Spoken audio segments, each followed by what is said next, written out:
All right. Well, good afternoon, everybody. Welcome to another episode of Bull in a China Shop.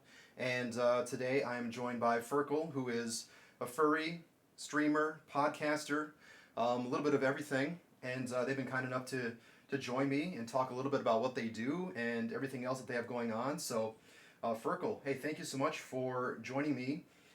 This is my second live VR broadcast, so I'm honored to have a guest such as you join me for it because I've been watching a little bit of your YouTube videos as well as a lot of the stuff that you do on Twitch, and yeah, you've been doing this for quite a while. But before we dive into that, could you tell everyone a little bit about who you are and kind of what you do?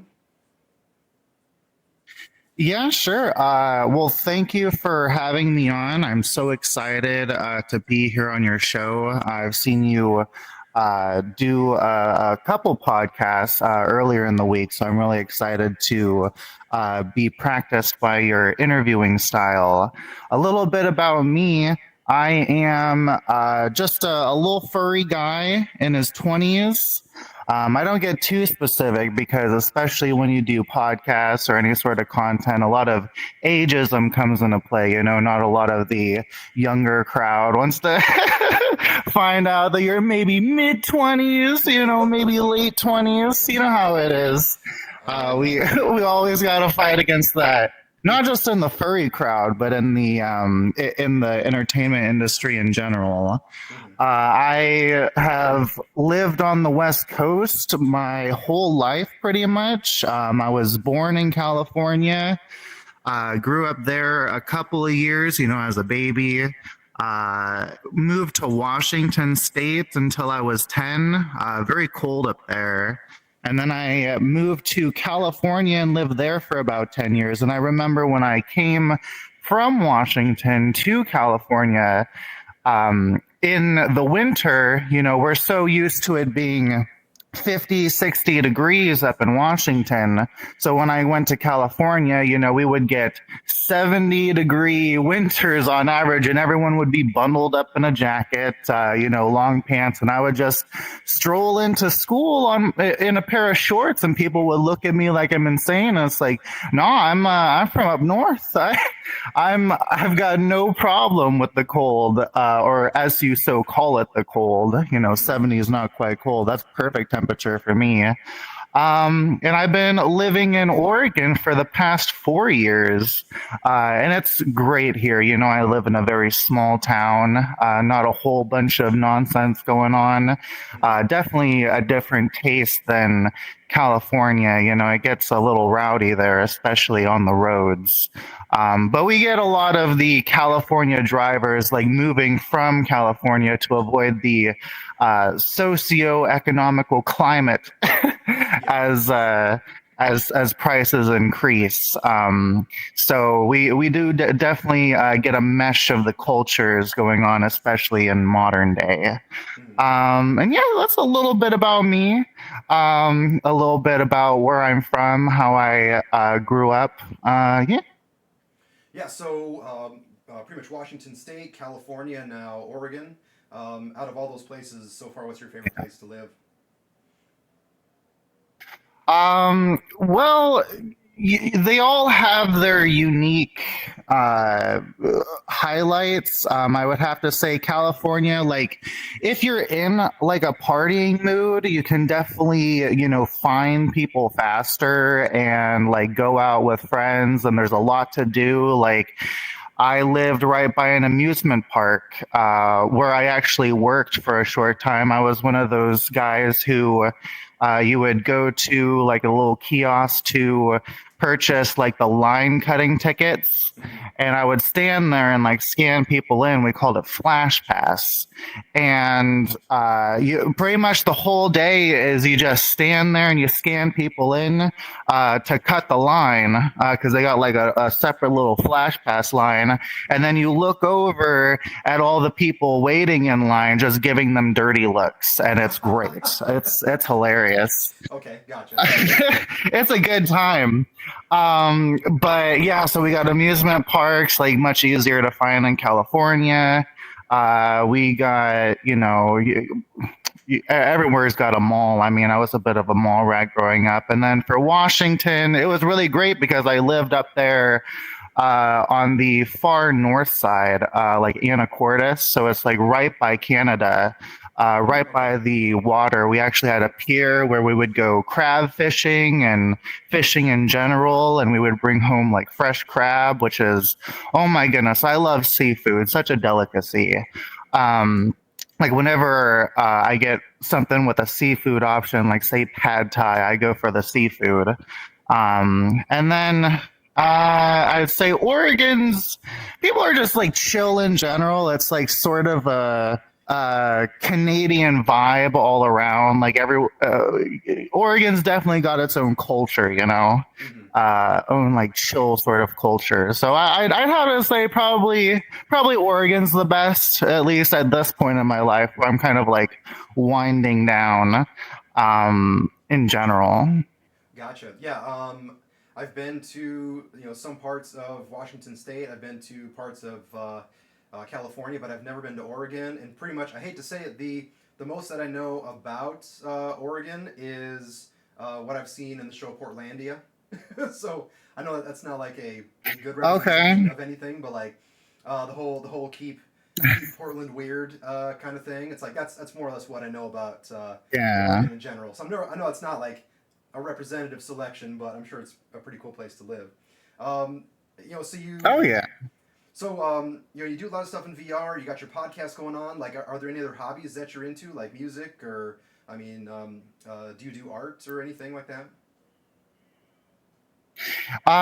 Well, yeah. I occasionally I've been in a relationship for about the past 3 years, and our hobbies together are mainly, we watch shows and movies. Right now, we just finished Breaking Bad, which is such a great show. I'd seen it before. They're not much. My partner hasn't seen too much cinema, but that's great for me because I love showing people like movies and shows that are like cult classics. So I've shown them Game of Thrones, Breaking Bad just recently, and right now we're watching Better Call Saul, which I haven't seen, but I wanted to see. But I figure, it'd probably be a good idea for us to see Breaking Bad first to get the context of what Better Call Saul is about. Hmm. And such a great show, by the way. We're up to season 4 on the early parts. And we play video games. We play some Fortnite. We get that Fortnite Battle Pass. Mm, okay. And I am also playing a bit of Overwatch with them. They're a support character. They won't touch tank, but I'm sort of versatile. Like I'll do tank sometimes. I'll do like DPS sometimes. I'll do support other times. I'm a pretty good support, decent tank, an okay DPS. Uh, and aside from that, myself, I used to be really into like Tai Chi and yoga, Hmm. though I'm sort of out of that. But you'll often see me in VR chat like stretching because I'm all about like health and wellness and like eating right and making sure you get your vitamins in your body and stand in as much as you can to get the blood pumping. Yeah. So yeah, aside from that, just hanging out with friends occasionally as well. Some groups are better than others. But yeah, that's pretty much what I'm all about. I enjoy some music, not a crazy music person though. Gotcha. And you're I'm a furry. I'm assuming you're part of the furry fandom as well. And I guess Yeah. how long have you been a part of the fandom, and kind of how did you get into it? Yeah, I've been in the fandom probably since I was about maybe 12 or 13, so pretty early on. And I want to say probably what derived that sort of life maneuver was, watching Disney movies when I was a kid. I had a whole bookshelf and I would pop in the VHS and I'd watch like uh, Little Toaster. What else do they have? They had my goodness. Land Before Time, that Yeah, there was you a go. big one. Yeah, Land Before Chomper Time. was great. Hmm. Chomper was so cute. That's the Yeah. one I was thinking of. Like I was Land Before Time crazy. When they're eating those little star leaves, I was going crazy. Those look Yeah. so delicious, but I know that as a person, as a human, I probably wouldn't like it at the time. But maybe as the little mouse creatures that humans were back Hmm. when evolution was taking its place, I might have eaten a couple star leaves. Who Yeah. knows? Yeah. Um, and yeah, so that's pretty much what got me into the fandom. Of course, art to a degree, and like other content creators making like animations. I enjoyed that. Strawberry Majura was big at the time of my early furry career, and they were adorable. Plus, they're red, so they're repping the red gang. Yeah. And since we're talking about color schemes, your color scheme is very much red and white, and you got some black elements too. I mean, can you talk a little bit about how you created your look? Yeah, well, I started out, believe it or not, as a blue fennec, because I was like really into the calming colors of blue at the time. And I've been down the animal ladder pretty much. Like I've been a bunny, I've been a wolf, I've been a dog, I've been an otter. And that's kind of prone to happen as you're in the fandom for as long as you are. Like some species more than others. You got to try different avenues to see what you're most comfortable with. But I finally came full circle right back around to a fox. I'd say like I'm somewhere between like a regular red fox and a fennec fox. For that size play sort of motif. And I sometimes I sort of second guess my red color because it's sort of like a serious color. It's very like intense. Like I mean, for bulls, I mean they see red and they start charging after you.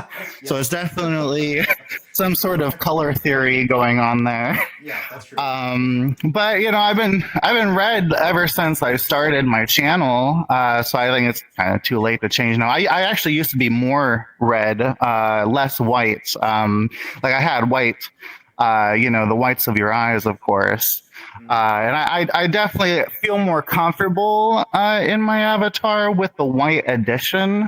However, sometimes I'm like, oh, it wouldn't be interesting to go back to blue. It's such a soft color, and I get a little jealous of all my blue friends because I have quite a few. But Hmm. then I'd be copying them. They're like, oh, now you're blue? I was blue first. No, actually, I was blue first.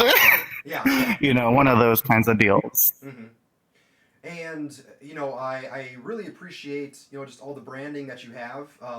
The logo that's on your sweater right now. It's the same logo that you have on your YouTube and on your Twitch. So what's the I guess what is the logo? How did you come up with it? And most importantly, like Firkle is a very interesting name. I guess how did you come up with that? Yeah, two great stories. The latter certainly better than the first. As far as the logo goes, I was looking for something that I could use that would like represent me. Like I'd been using my avatar like pictures for a while, and I actually am using it now. Like I drew away from the logo as my um my describing thing on like Twitch or not Twitch but Discord. Like I still have it on Twitch. But because when it comes to like communicating to your community for Discord, people respond better to like like a face as opposed to like maybe a logo. But in terms of gathering a logo, I went to this site. I believe it was like I think it was like Place It or something, and they had these logo makers like tools, and it was like different like general like text and like pictures and colors, and you could sort of make your own thing, and you could pay for it, and then it would be yours. And I spent, I don't know, a couple hours, maybe a few, like, oh, you know what? We're gonna go like with this cute little face. We're gonna go with this text, and I was actually wondering, like, should I get like a yellow border because my eyes are sort of like a yellowish orange, but then I decided on the solid white, and I'm most comfortable with that style. So yeah, Place It, I believe it was, been my logo for about 4 years. It's a great logo, I feel. And in terms of my name, I I'm a huge fan of South Park, and a bunch of the a gaggle of characters who I really like are the goth kids. Yes. Yep. Have you seen South Park? Yeah.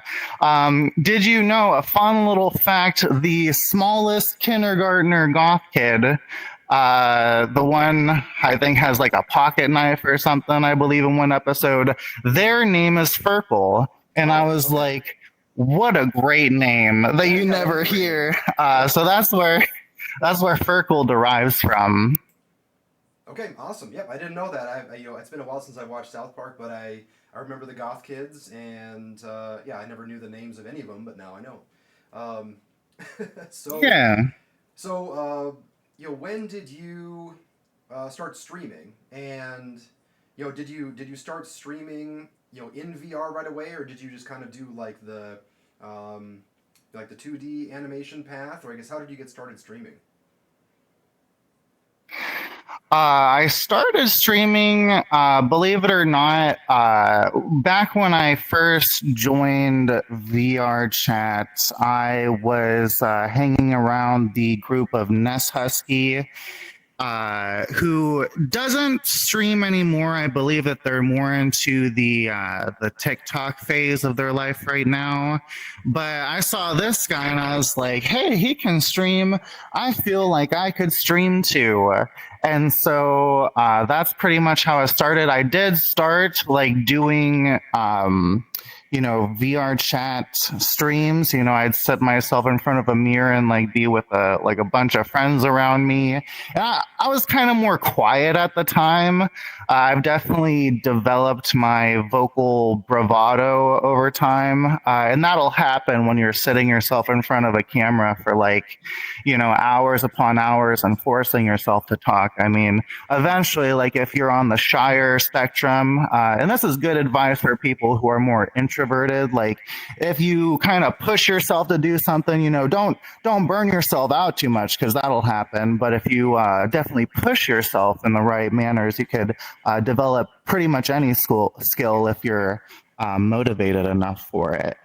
But yeah, and I'd say I've done VTuber model, like I played Subnautica, I played Dead by Daylight with a bunch of friends, definitely one of my more favorite games. I played Jackbox Party Pack, and getting over it, that was definitely one of the more frustrating streams I've ever done. Yes. And but I was such a fan of like Markiplier. Like when he did it, I was like, "Oh, we gotta do Getting Over It with Benefati." I just love this game so much, and I mean, there's plenty of clips of me just screaming at my computer. Definitely some of my less proud moments. Sure.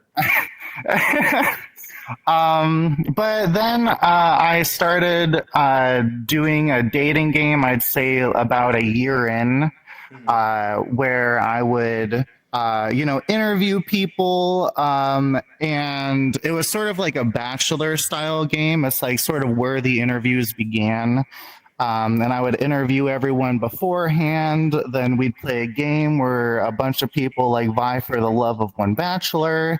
and then they would win the Bachelor at the end. And I actually set up a lot of couples, like some more toxic than others, of course. Ah, okay. Some more successful. Yeah. You know how furry relationships can be. Yep, that's And of real. course, Yeah. it's all my fault.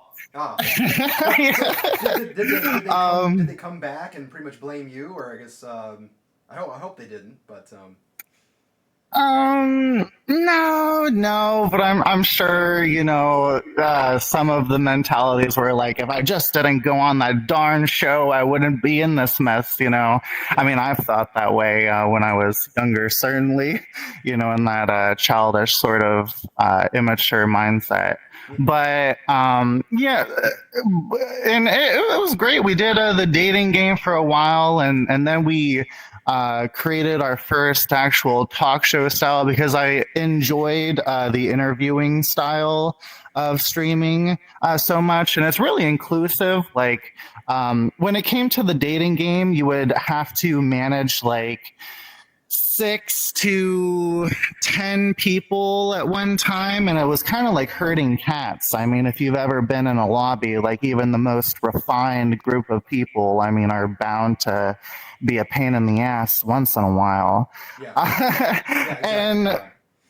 uh, and it's actually kind of similar. Like when we did the talk show, it was it's a little bit more refined, especially with our new set, because for our first set it was kind of just one space, and people were kind of like, the camera was on everyone, of Hmm. course. But now with our new set, we can sort of control the cameras, and everyone's like sort of separated, so they're a little less prone to getting too rowdy on the camera. Hmm. But I mean, it still happens. Like I'll be in a monologue or something, like trying to convey something to the audience, and I hear like two of these people off in the corner, and it distracts the heck out of me.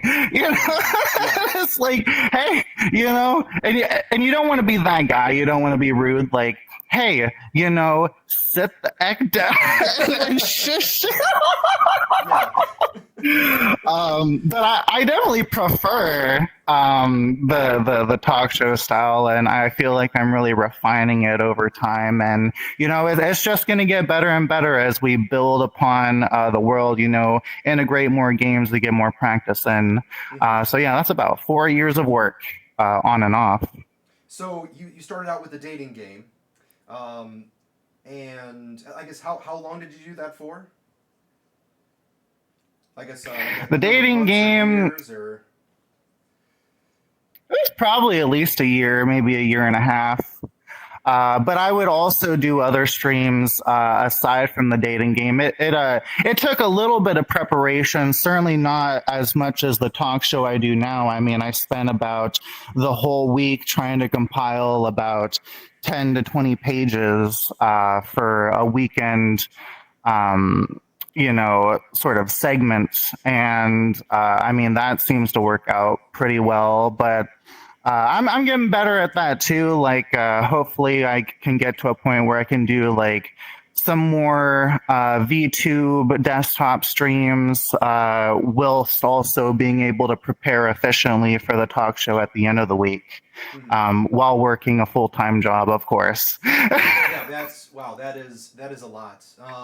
So like you were streaming last night. I was able to kind of stop by for a little bit, and you had a guest on. Like everybody was in the studio. So a stream like that. You're saying you had like what 15, 20 pages of prep work done for that show last night, or Yeah, well, last night it was specified that the guests could only stay for 3 hours, which works out because our show lasts about 3 to 5 hours. And Mhm.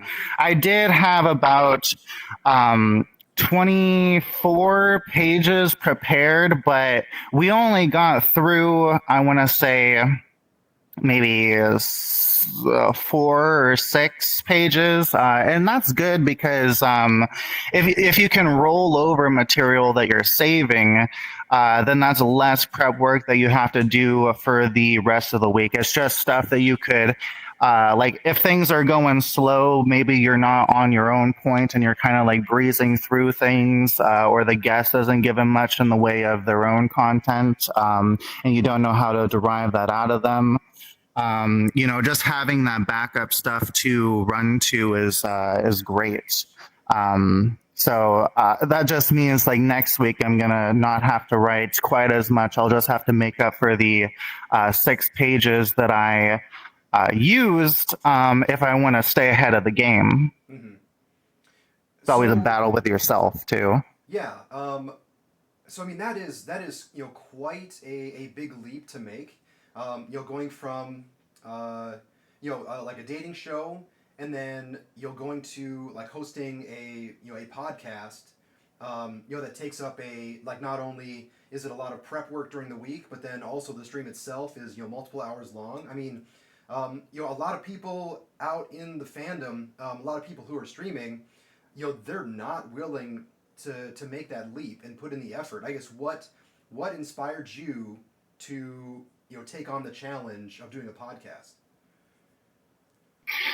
Yeah, well, back when I started, I think it was like the frustration of not growing, maybe even like the slow growth of myself. Like, remember, I said that I was very introverted Mm-hmm. at the beginning, and I had to develop that muscle for myself to be more communicative in general. And I think that it was just, the years of failure and the years of wanting to get better and the years of pushing myself to do more, and also like maturing over the years, from earlier to maybe later 20, just sort of like being willing to learn, take advice from other creators, and just having a good attitude, not falling so deep into to despair, but wallowing in it a little while as a space of meditation, and turning it into a like a prison of strength. I Gotcha, guess you gotcha. could call it. Yeah, yeah. And how many seasons have you been doing your podcast for? We've been doing it. Well, I actually call like the first probably couple to, yeah, the first couple years season one. And then we had season two, which was the original like podcast world, which is where we had like that one open room where everyone was together. Remember, acting crazy and bebopping around. And then season three is where we definitely refined everything a lot better, where everyone's like sectioned off, and um, where material, up to the range of about 10 to 20 pages are being developed for each show. Mm-hmm. So yeah, it's been a process for sure. And You don't get it all at once. yeah. So, what lessons have you learned, over the past few years, kind of refining your craft? What, like, from day one till now, I guess, what have been some of the most important lessons you've learned? The most important lessons I've learned, my goodness, so many. I mean, where do I even go? Like some of them, I mean, it's so hard to even describe. Mm-hmm. I would say definitely taking control of your own health. I mean, especially when you take on a lot of responsibilities, you have to feel your body, in the right way. I have a 3 step program to energy because my goodness, sometimes can my energy be low, and that 3 step program, I'm going to tell you right here. After you have your breakfast, of course, I mean, you could eat anything, like so long as you're taking in like vitamins, which are fortified macronutrients, by the way, for those nutrient majors out there. Mm-hmm. I definitely taken um, some apple cider vinegar. I washed down a shot of that. Yep. A little. little bit of pain in the day. And I also slapped down some creatine. You know, a lot of the bodybuilders do that. Great for hydrating your muscles and building up strength, especially if you're going to be standing for long hours. Yep. And I also do some caffeine, which is maybe less so healthy, but definitely one of my vices. And I try to stay away from, drinking and smoking and stuff. Like I've definitely had my party years, and I look around and I have some friends, like some content creators, some just average Joes, like they're often in party worlds and they're like going crazy, like woo, and they a lot of them wonder why they aren't most successful or more successful. It's because they don't take care of themselves, and maybe they don't feel so as self confident due to that because they're like, how are you going to control a show and control a community if you can't even control yourself? Oh yeah, exactly, exactly. I guess it comes down to a lot of discipline. Just it's like yeah, you can party, but I mean, like there's got to be a balance, like a work-life balance. So I don't. Absolutely, yeah. It can't be all week, with that partying. No, no. I mean, Definitely take a day. yeah. For those who can do it, kudos to them. I don't know how they can manage, but yeah. My God. Yeah, Yeah. to each their own. So, you know, like I saw your a couple of your shows on YouTube that you had recorded. A lot of the stuff from the latest season, which is season 3, right? And I watched the show. Season 3. I watched the show last night a little bit, and I mean your studio. Let's just be honest here. It is impressive. Like it is like we're talking. This is like a if this was in real life, this would be like a multi-million-dollar setup. You have you at the control It's a board. beautiful studio. Yeah, like so. Yeah, Yeah. and for those who haven't seen the show yet, which you should. Um, so you have you kind of at the control board. It's like the horseshoe control board. You have a guest on the couch. You have your staff members that are kind of in the wings, so to speak. Talk to me a little bit about how you decided on that design and like how long it took to make it and how many people it took to create that world. I guess if you could go into some of that detail, I'd love to know. Yeah, absolutely. That was a project of myself and my boyfriend together. Like he's a magnificent programmer, and he's just like so. He's pretty much a genius. I gotta say. He used to do commissions. We try to do like a world slash avatar commission, but they've recently fallen into potentially some medical problems as of late, so we're kind of holding off on that. But the project in general, like with the set and everything, that was about 4 years, and I did take a bit of, or not 4 years, my God, 4 months. I got years on the brain. 4 months, 4 to 6 months. And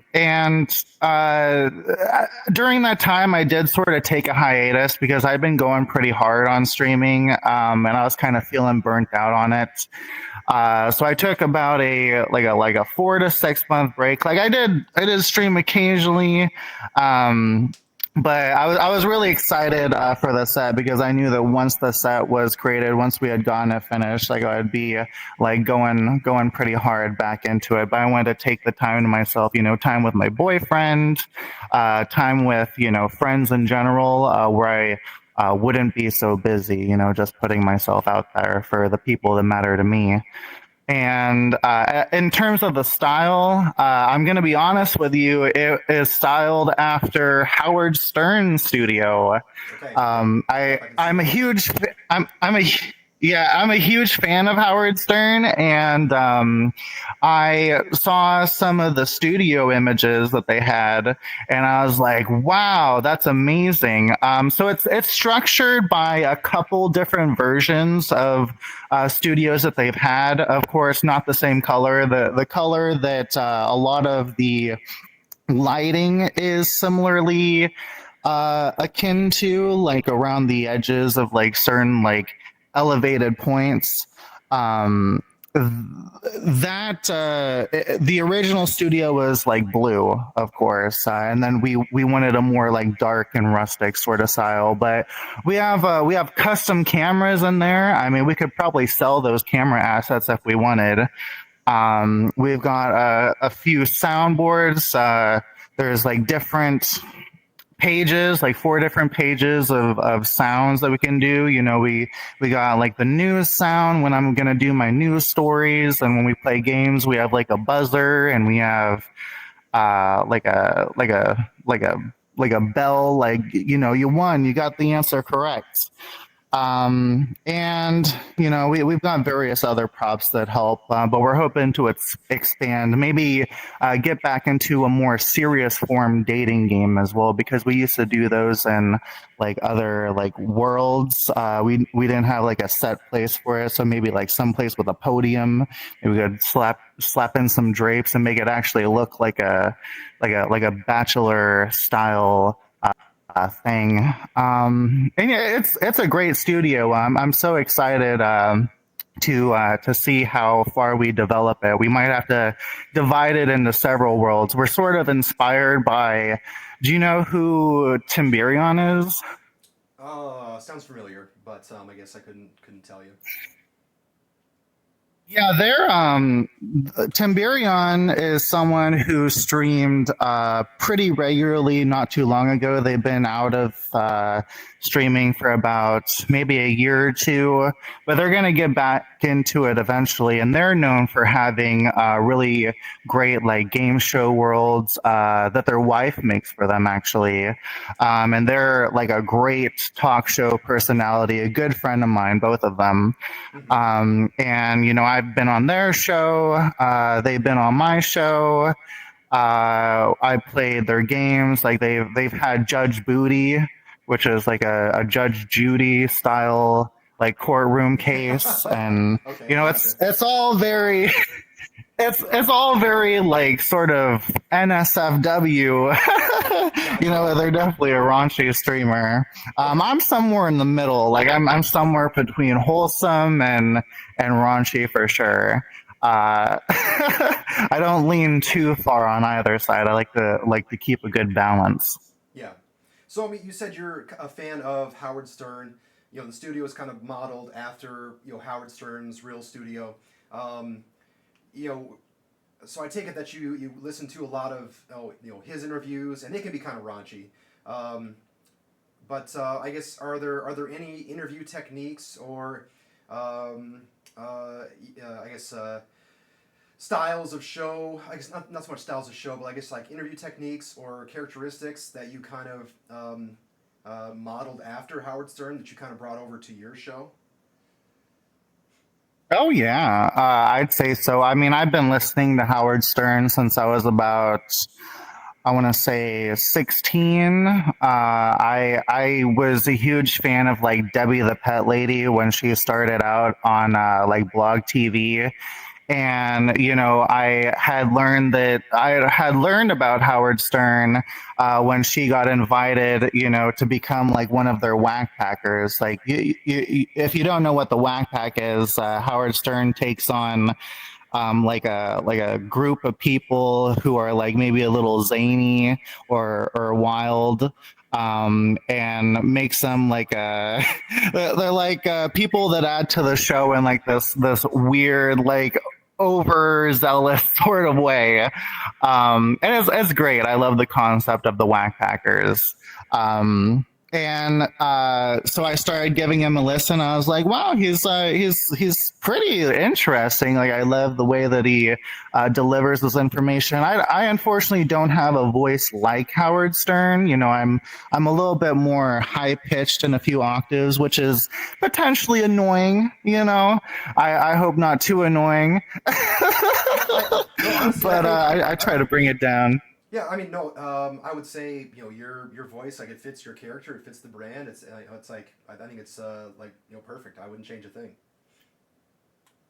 Oh, thank you. Yeah, it's definitely good for the smaller characters. I feel like I do represent the mini canine pretty well. But aside from voice, I'd say when it comes to interview styles, I love asking inappropriate questions. Like I have this measurement in my head for when the conversation is going too serious, because we are relatively a comedy show. You know, we definitely have Mhm. spices of seriousness. You know, maybe sometimes longer stints than others. And I have this measurement like, okay, things are getting too serious. How many fingers? And I don't specify what that question means, like how many fingers. That's up to your interpretation. Okay. Yep. Gotcha. Okay. Gotcha. All right. Yep. Yeah.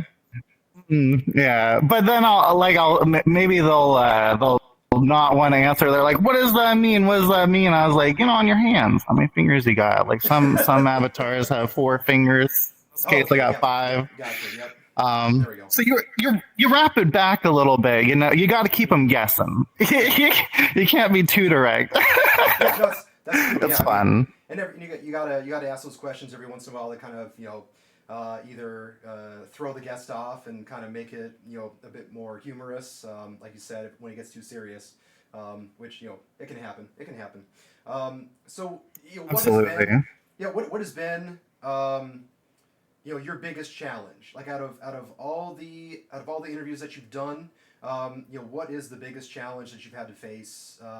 It could be either with like a guest who was unruly, and actually that's probably going to be like another question is like who was the most frustrating guest, not by name, of course, but like what did the most frustrating guest do on your show that you kind of had to like I don't know, kind of put out a fire, or kind of go into emergency mode or anything like that. I'll just start off with that question then. You want to start off with that? Okay. Yeah, there was actually this time recently where a guest oh goodness, how do I describe this? Because I talked to a bit about on my show, because it did agitate me. Like, of course, before I have someone on my show, I go through like a pre-interview process with them where I ask them like some pre-interview questions, and I make notes on that to talk about in greater detail on the show. That's the style of interview that I do. Mm-hmm. And before that, this person had come out to me. They're kind of a bigger name person. I'm not going to say who it is, though. But they have, okay, a product, and they wanted to promote a product on their show or on my show. And I mean, since day one, it's been like so, like ever since I had them in my life, like they were kind of a handful. Like they wanted to commission they wanted me to commission for them an avatar that looked exactly like mine, pretty much with similar modifications. Not this avatar, a different avatar, but I had like certain modifications on that avatar that were unique to my boyfriend and I, because we were doing like sort of like a twinsy sort of style, and I felt a little. I felt a little put off by that. I was like, that's kind of our thing. I'm not really down with that right now, but maybe in the future when it's not like quite as special. And they were really pressing me on it, and they did the move where they then show me pictures of them making it themselves, or someone making it for them, and I was like, oh, okay. So I let that go. I glossed over it, and I was still going to have them on my show to promote their product. They sent it out to me, Mm-hmm. and they're another furry, so I was really excited to give them the promotion. Yeah. And so it comes close to the show, and we're getting ready to set it up, okay? And this guy, we get in a call, and he is walking me through the setup process, and I gotta do all this wacky stuff. Like I gotta put in my Wi-Fi password and do all this stuff. And like, I'm not the most tech savvy sort of guy. I feel like a little peculiar about doing these things. I thought it was gonna be like you download some app and you like sign into it or something, but no, it was like a whole involved process. And then the process of the Wi-Fi thing, it was supposed to give me some sort of code which I would then use to activate the product. Apparently it didn't work. Apparently it got bugged. So then they sent me software to download, and I was feeling kind of peculiar about that. And I talked to my boyfriend a bit about it, and they were like, "Oh, something's a little fishy about the software. I don't know about it." And once he said that, I listened to my boyfriend. He's like the tech savvy whiz over here. I'm like, is there a way that you could like send me I could send you this buggy product back so you can send me a new one so that we don't have to like go through this risky seeming process, or maybe I could just not even use the product and we could still promote your product, without going through using it. And they were just so angry and belligerent, and you should have heard them. They were just like a nightmare to deal with. And like at the end they like pull out of the show like they're you don't want to trust me, I'm taking my toys and I'm leaving.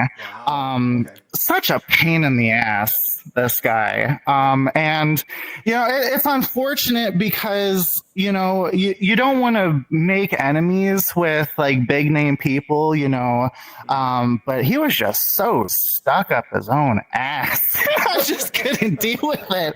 I mean, and I'm not gonna sit there and like kiss his feet or anything. Like I try to be as I'm a pretty diplomatic guy. I try to handle everything and resolve it. But the way he was talking to me and just like the belligerence, like at some point it's like I don't give an S who you are, or I'll block you. I don't have to deal with you. Yeah.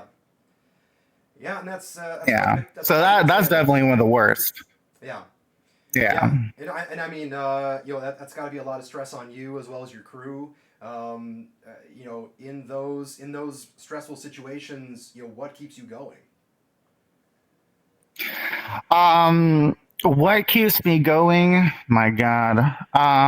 Probably my 3-step energy program. No, I've had a pretty like rough past. Like I definitely deal with my own set of like traumas in my past, but I've always been a very resilient guy.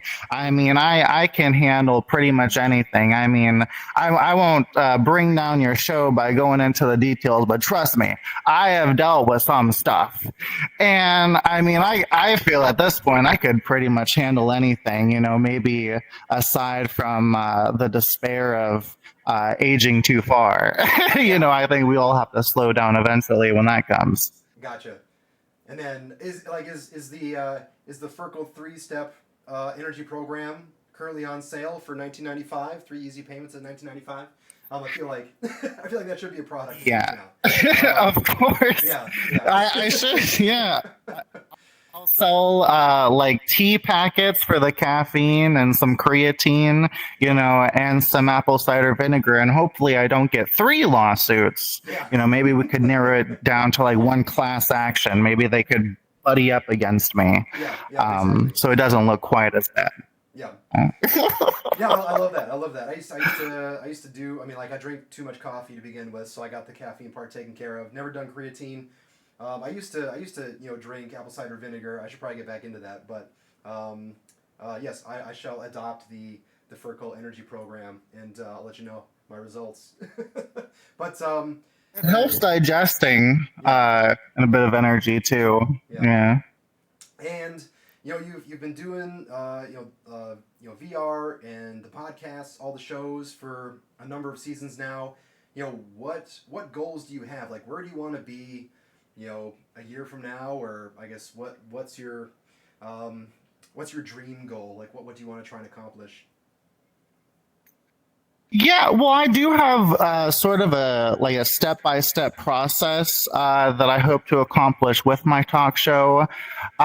Ultimately, it's to become the grand supreme ruler of the world. Yeah. I hope to use my broadcast to gain support of the Galactic Senate against the crimes of the Trade Federation.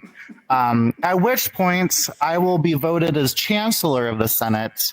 And are you aware who the creator Jar is yet? I know you're new to VR.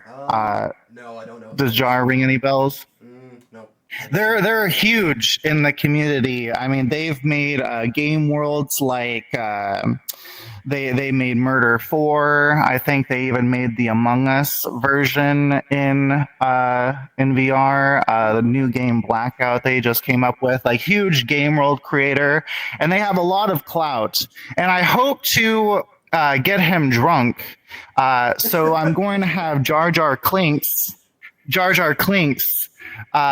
I'm going to have him motion to give me emergency supreme powers, at which point I will replace all the various shifting furry rules centered around like social justice into the 10 furry commandments. And all who disobey my commandments will be spanked, but not in the fun way. Okay, well, sounds like you got a pretty good plan. I like that. I appreciate that. Yeah. World domination is World pretty much domination, my goal. furry world domination. I can appreciate that. Yeah. Yeah. But no, seriously, I mean, it's just fun, you know. I'm just it's something to do. Like you gotta have a hobby in your life, or else, you know, what is life? There's having passions, and then there's being dead, but still being alive. Yeah. And I think that having a passion centered around like community and giving people joy and comedy and giving people a place is, you know, not that bad of a time investment. And I totally forgot to ask this before when we were talking about your involvement in the furry fandom. Do you go to conventions or anything? Yeah, I we have a convention out here in Oregon. It's called Furlandia. I went to that for the first time not too long ago with actually another content creator known as Spatty the Otter. They're a great bean. And we stayed over at his friend's house that soon became my friend. His name's Pinball Reviewer, and he's really into like pinball and pinball repair.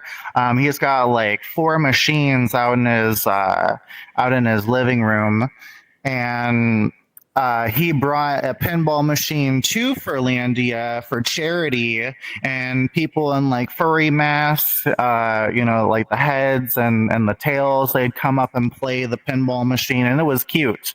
I mean, something's kind of tantalizing about seeing like a cute furry up against a pinball machine, you know.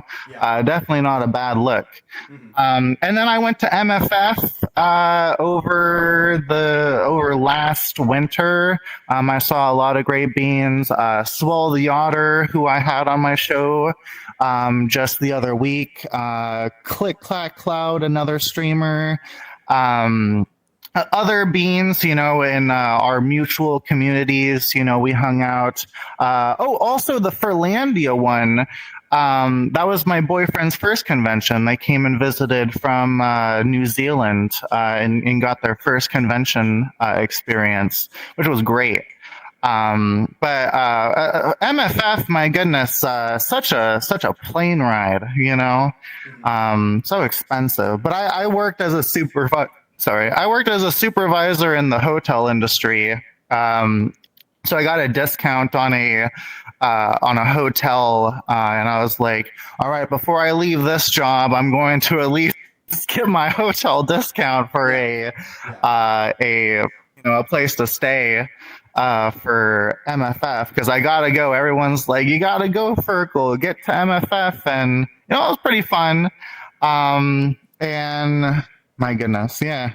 Uh, so yeah, that's what I've done for cons pretty much. I went to one other con, like I think it was Anthrocon when I lived with a house of furries.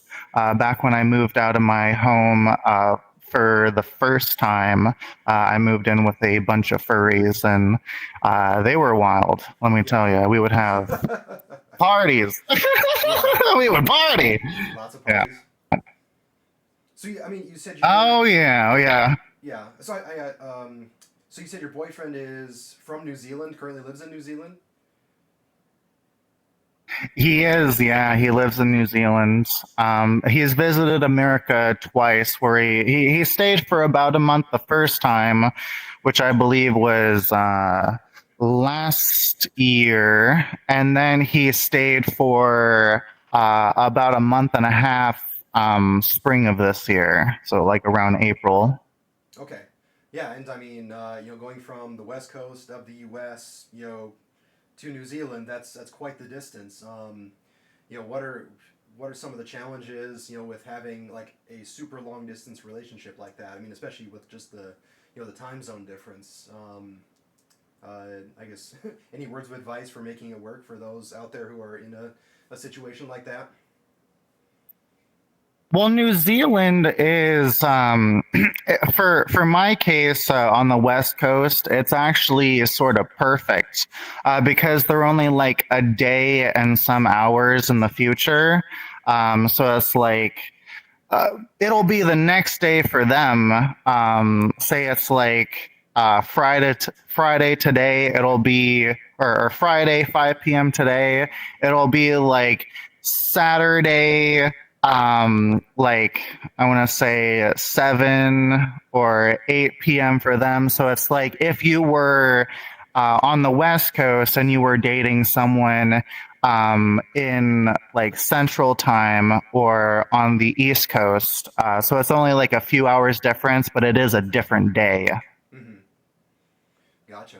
And I guess as far as the conventions goes, are you going to go to MFF this year? Well, I just started a new job, so I am going to. I'm gonna see about it. I don't know if I'm gonna get the time off, but I'll get like 3 weeks vacation next year, so I'll probably go do MFF then among probably a few other conventions, or maybe even take off some time to go to New Zealand and spend time with my boyfriend because he's been to America twice. I should at least go to New Zealand once. Oh, for sure. Yeah. But I mean, I'm nervous about traveling. gotcha. Um, I guess is there anything else? Just kind of in wrapping up the interview. Anything else you want to say to some of your fans who might be watching this? Words of advice for streaming, getting started, anything like that? Yeah, do what you can, and you know I appreciate you all so much for coming and spending time with us today. Words of advice, yeah. I mean, just live a healthy life. Don't take life so seriously. Enjoy the time with your friends. We only have so long on this beautiful, sometimes more beautiful certain days than others planet. Mm-hmm. And just oh, here's a good one. Make sure that you create around you the world that you hope to live in for others, so that they might treat you with that same kindness. Like, do unto others as others would, or something like that. Some Yeah. shit. Some philosophical shit. I couldn't have said it better myself. Firkle, you are wise beyond your years. Thank you. I love it. And for those who want to know, like what time you stream, when you stream, do you have a set schedule?